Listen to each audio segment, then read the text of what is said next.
What's up, everybody? On today's episode, we're going to be talking about how to freeze your credit and why. Actually, a few days ago, 4 members of China's military were charged with hacking into Equifax computer systems in 2017 and stealing about 145 million Americans' personal information.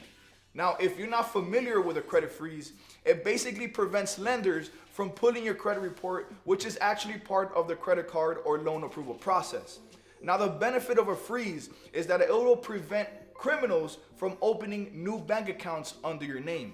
Federal law actually allows us to freeze and unfreeze our credit files with 3 of the major credit bureaus, Experian, Equifax, and TransUnion, free of charge. So, interesting fact, however, prior to September of 2018, it used to cost consumers in almost half of the states about $3 to $12 per bureau to freeze or unfreeze their credit reports. That's insane. So take advantage of this because it only takes a few minutes to set up and it'll help you keep protected. The law also extends on how long a fraud alert can stay on your credit report, from 90 days to up to a year. And a fraud alert is a little different from a freeze because a fraud alert tells lenders that your personal data may have been compromised at some point to take the extra step to verify your identity before actually approving you for that line of credit. So now that you have a better understanding on how a credit freeze and how they work, how exactly do you do that? It's pretty easy actually, but you will have to sign up for each credit bureau separately. You will go to each credit bureau's website and find the security freeze link. I've actually included those links in the description below to make things a little bit easier for you guys to set up. Now at this point, all you need to do is type in your name, address, social security number, and date of birth. You can also submit a credit freeze request by phone or in writing if you prefer to do it that way.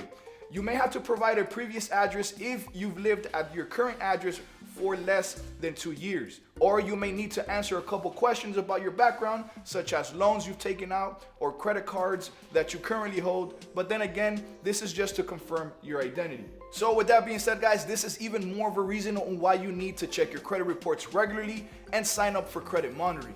You may have incorrect information associated with your credit, such as incorrect name, aliases, former names, incorrect date of birth, addresses you've never lived at, and the worst, accounts that you've never even opened.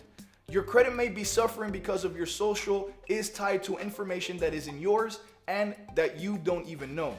During the free credit evaluation that my team and I offer, we will take a look at your credit report and scores for all 3 major credit bureaus to let you know exactly what's affecting your credit. We also provide with a detailed analysis that will include all of the information from the evaluation and give you some extra tips and tricks on how you can help improve your credit scores. Keep in mind, guys, that 1 out of every 5 Americans in the US have an error on their credit report that's large enough to cause them to be denied when they should have been approved, or pay a higher interest rate when you should have been paying lower.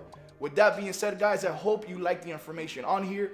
Like, comment, subscribe, share with family and friends, and on to the next episode on Keeping It Real with Credit. Peace.